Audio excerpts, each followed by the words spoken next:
So this last one we're going to do is the anti-rhinum, anti-rhinium, not sure how you say it, Snapdragons. Now what you'll notice when you open these packets, there's a tiny amount of seeds in these. They're very expensive seeds to buy actually, this particular variety, and they are going to be beautiful, beautiful flowers. Again, they're going to be our spires, but the same as the stocks.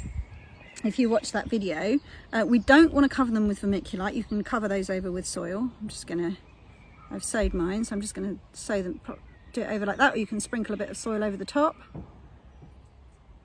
Now, okay, so the first thing I want to say is, so with these, you can sow these now. Again, keep them under cover, and you might get some flowers at the end of this year, and then we'll be sowing again in September.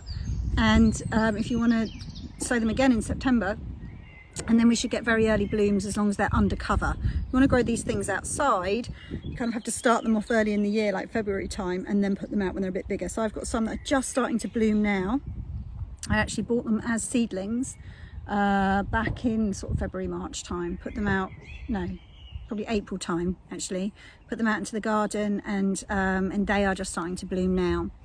So these ones don't need vermiculite, but they do need to be kept under cover. Now, as you'll see, there are a very small amount of seeds here, so you need to decide whether you're either going to sow them now. There isn't really enough in a packet to sow them now and in September, right? I'll have to buy more for me to do them in September, but I want to do them in September because I want to see what happens, what the difference is, what they're like, and get a more of a year-round crop, right?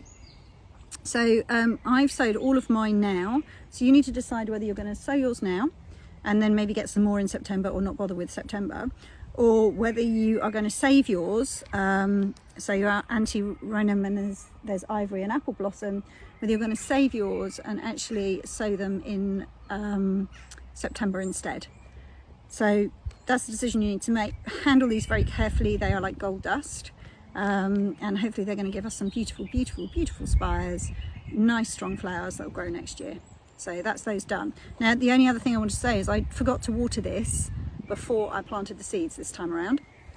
So all I'm going to do is, now when I've sown this whole tray, I'm going to put some water in underneath, and I'm going to let the tray sit in that for, I don't know, 20 minutes or so, just to make sure that the soil becomes moist, and so the seeds can have a chance to germinate.